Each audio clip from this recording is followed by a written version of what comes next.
era Se torna engraçado porque ele fica rindo da minha cara depois, sabe? Ele ri. Esses dias mesmo Cada minha irritação. Esses dias mesmo ela foi tirar foto para poder fazer a segunda via do RG. E aí a gente ficou rindo porque a foto não saía legal, e ela, não, faz outra, e eu comecei a rir, e ela faz mais outra, e eu comecei a rir, eu não dentro do Poupa-Tempo ele começou a rir da minha cara, e depois foi na hora da assinatura também, entendeu? Aí ele começou, não saía legal, e eu não quero assinar de novo, aí eu quero assinar de novo, e ele não aguentou, saiu rolando, e ela para de rir de mim, eu não e ele morreu de rir dentro do Poupa-Tempo, e a moça do Poupa-Tempo falou assim, filho.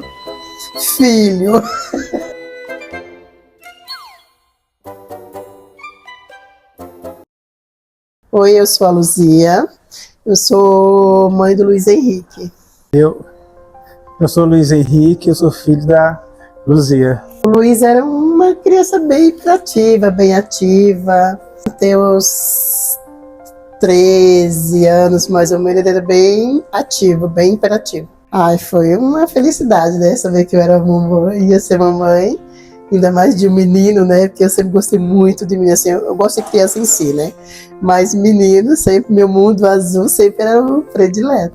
A Luzia como mãe era uma mãezona, fala de verdade, que me ajudou sempre, mimava.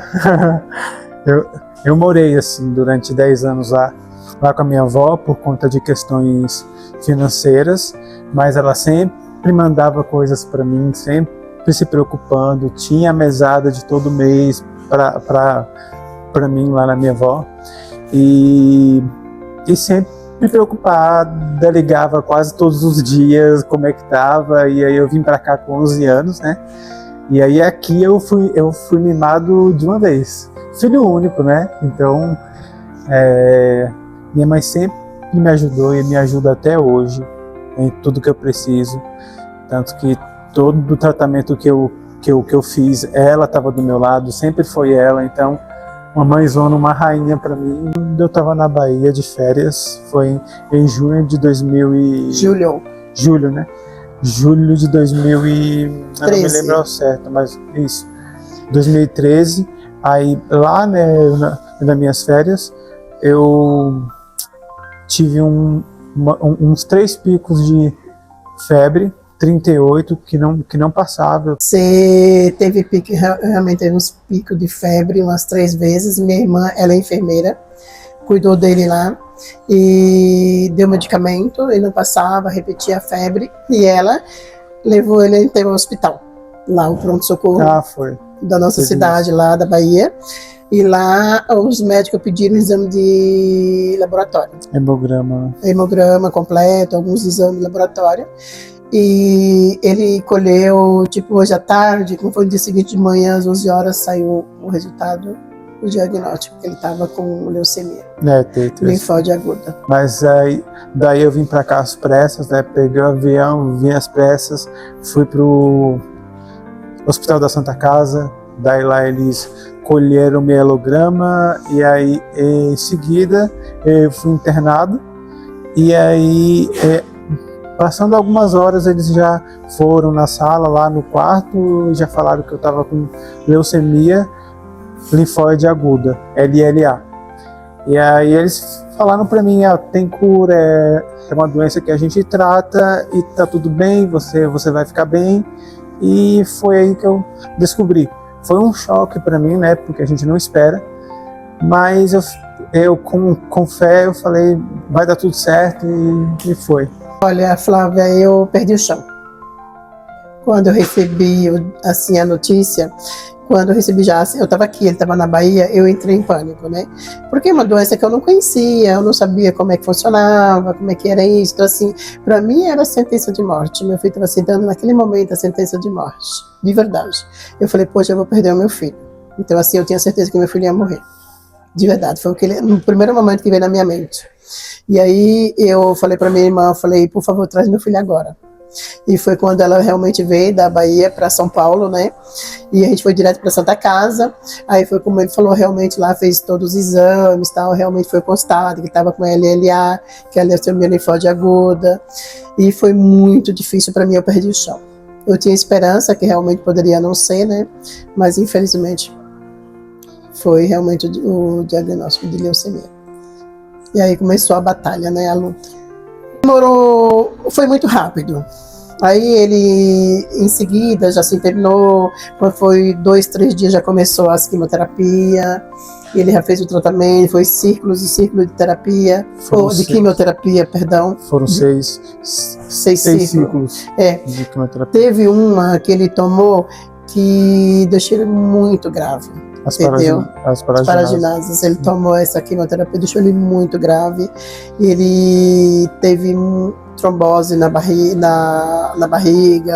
ele tinha muito sangramento, ele não comia, ele não conseguia beber, não conseguia nada. Eu achei que ele chegou, acho que mais ou menos 40 quilos, ele ficou pele e osso, ele não andava, ele não conseguia falar, e ficou de cadeira de roda por muito tempo, entendeu? Ele ficou internado lá, em isolamento, internado, e os médicos não davam muita esperança, sabe?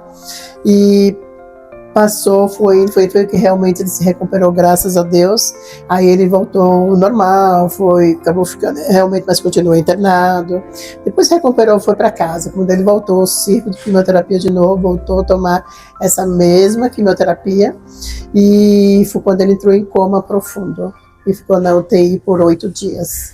Um susto. A mesma coisa, eu falei, meu filho, e os médicos ainda desenganou ainda, falou que a visita estava liberada e que podia chamar todos os familiares para visitar e que não tinha mais jeito.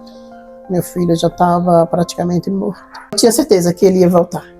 Isso aí foi uma coisa assim que eu falei, poxa, eu já vi ele muito ruim, praticamente morto, não conseguia falar, não andava, não comia, né? Então assim, com a sonda ali, tomando só um líquido. Então assim, ele se recuperou, ele vai se recuperar também de novo. Eu tinha certeza. Isso aí eu já tinha certeza.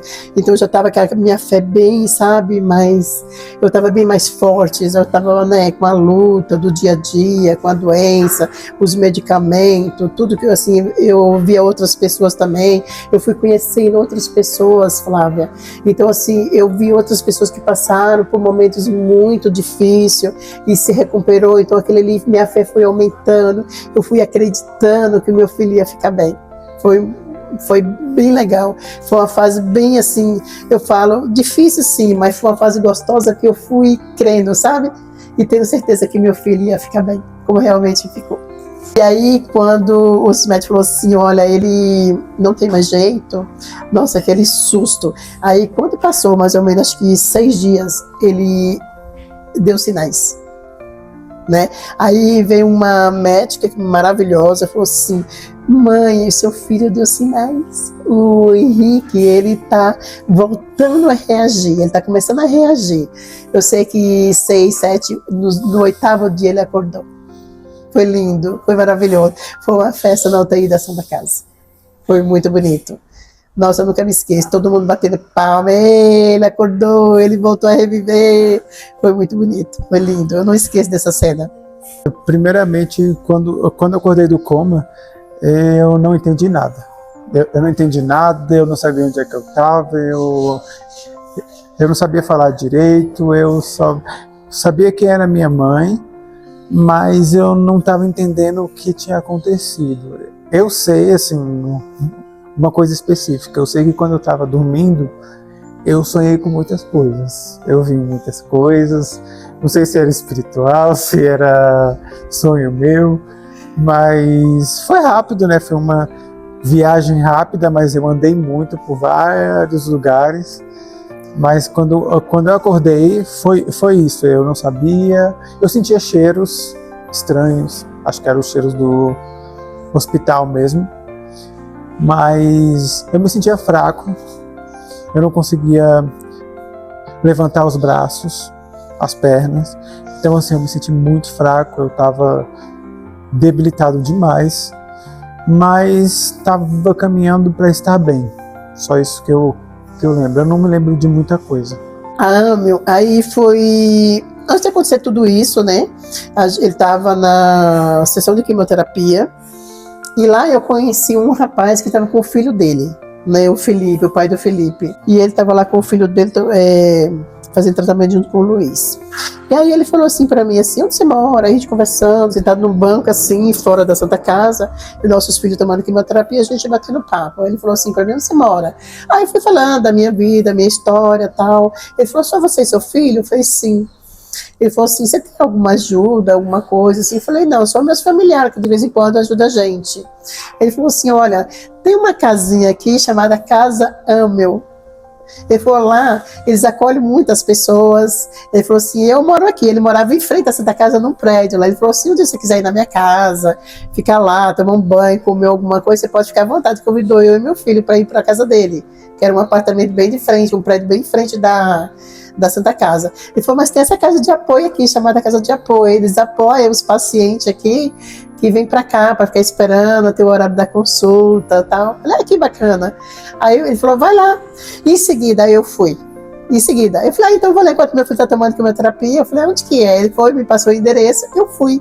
Aí cheguei lá, falei com a Malu e a Ingrid. Aí conversei com elas para conhecer, elas me receberam muito bem. E falou, olha, a gente já faz o cadastro com o paciente, tá? Ele falou assim, mas pode entrar para você conhecer a casa, tal, e depois você vem e traz o paciente. Eu falei, tudo bem.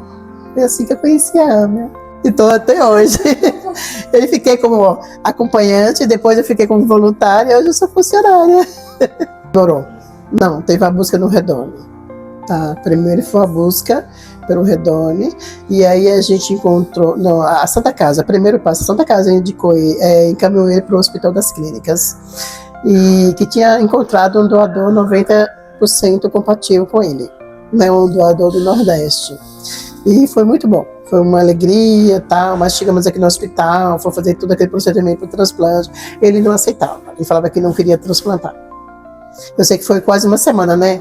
Foi para poder aceitar, dar um sim, e aí a gente voltou no hospital, ele deu um sim, tal, o doador estava lá, tal. Aí quando comunicaram o doador para doar, o doador já não quis mais doar, desistiu. Né? Aí foi aquela luta de novo, aquela busca, foi uma tristeza profunda, porque ele queria receber o transplante, eu queria que meu filho fosse, né, recebesse, fosse transplantado de medula, enfim. E aí foi quando o doutor Ulisses, amigo, que era do hospital, das clínicas, falou assim, mãe,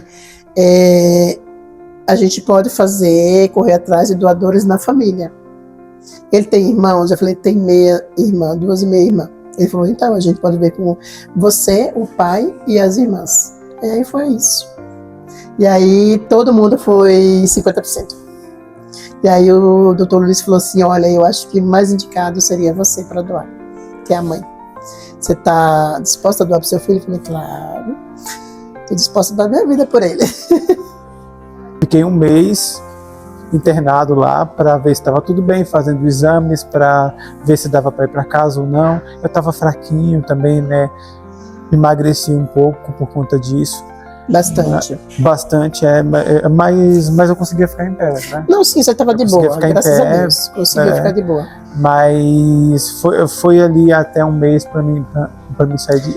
Foi 57 dias de internação. Foi, então do foi começo mais até a saída. Foi mais de um mês, né? Quase 2 meses. Mas eu tava doido para ir para casa, mas eu tinha uma dieta a ser cumprida.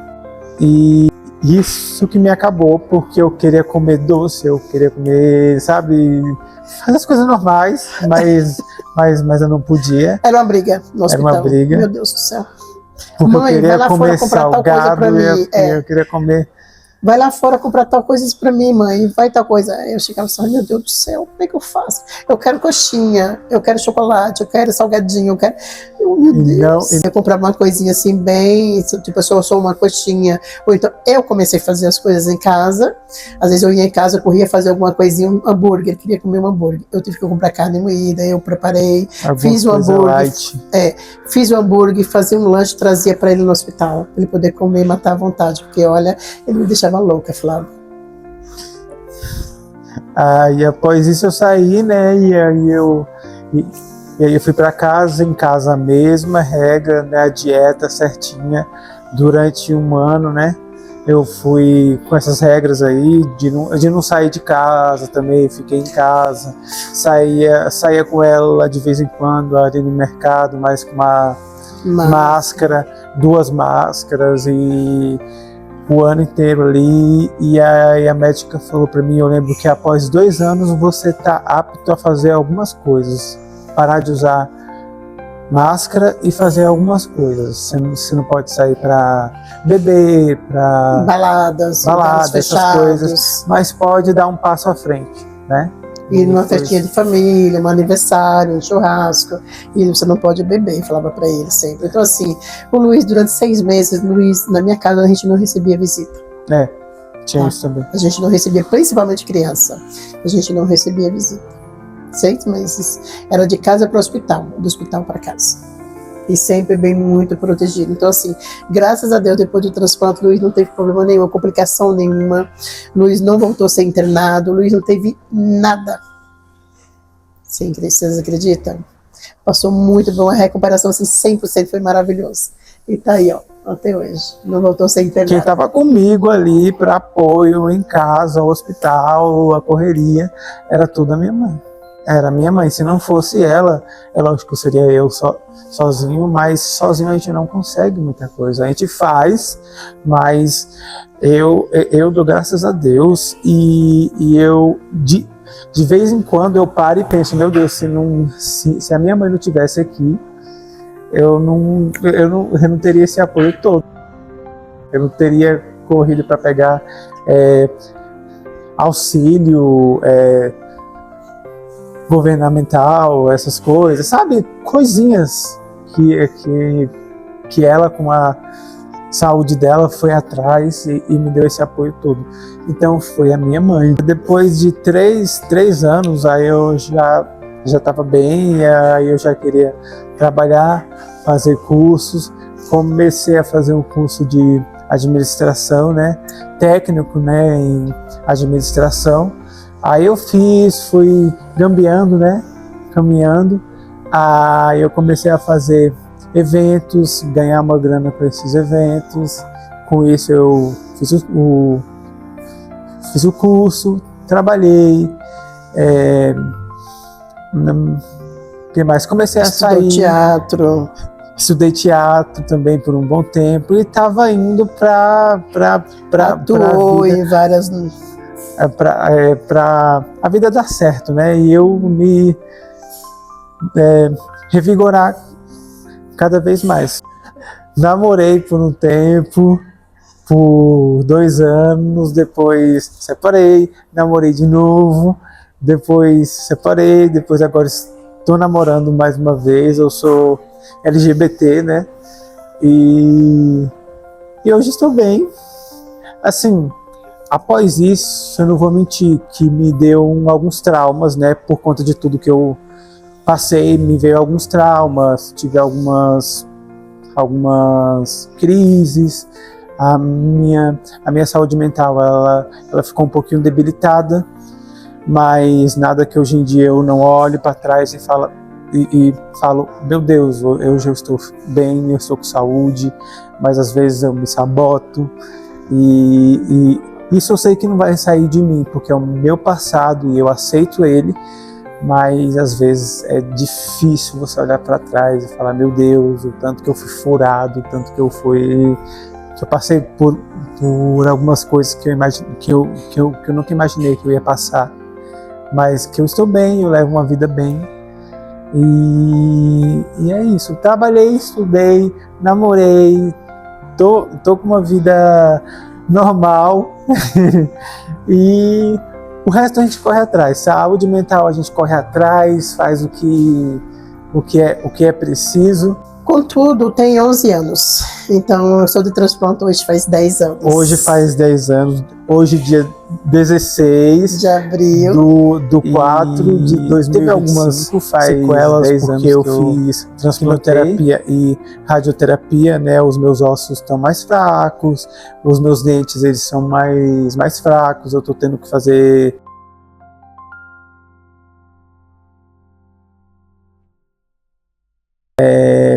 acompanhamento odontológico frequentemente. Graças a Deus eu sou muito firme nisso e sempre estou no dentista fazendo acompanhamento e tendo fé de que tudo vai ficar bem.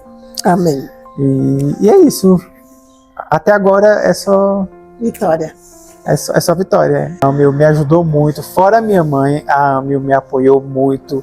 A Casinha apoiou muito com doações.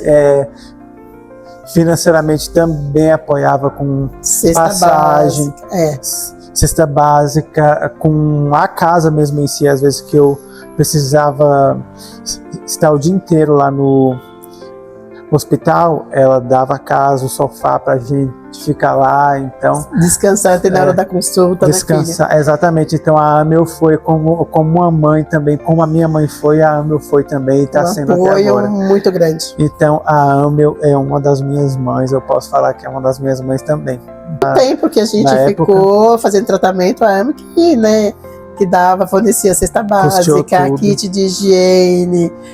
Foi sabe, assim, uma grande ajuda na vida. Se não fosse a Amil, eu não sei o que seria da gente também, né? Seria bem difícil. Não pode esquecer da Amil. A Amil foi uma das bases. Então, a importância da doação de cesta básica, a importância de a gente doar a nota fiscal paulista. Agradeço a minha mãe, o Dia das Mães também, que está aí, já né? E a Amil também, né? Que é uma mãe também. O Dia das Mães, que a Amil é uma mãe pra gente, né?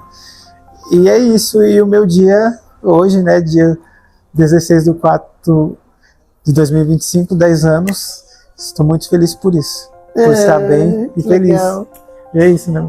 É isso aí, filho. Muito bom. Eu te sujei de batom. Tudo bem.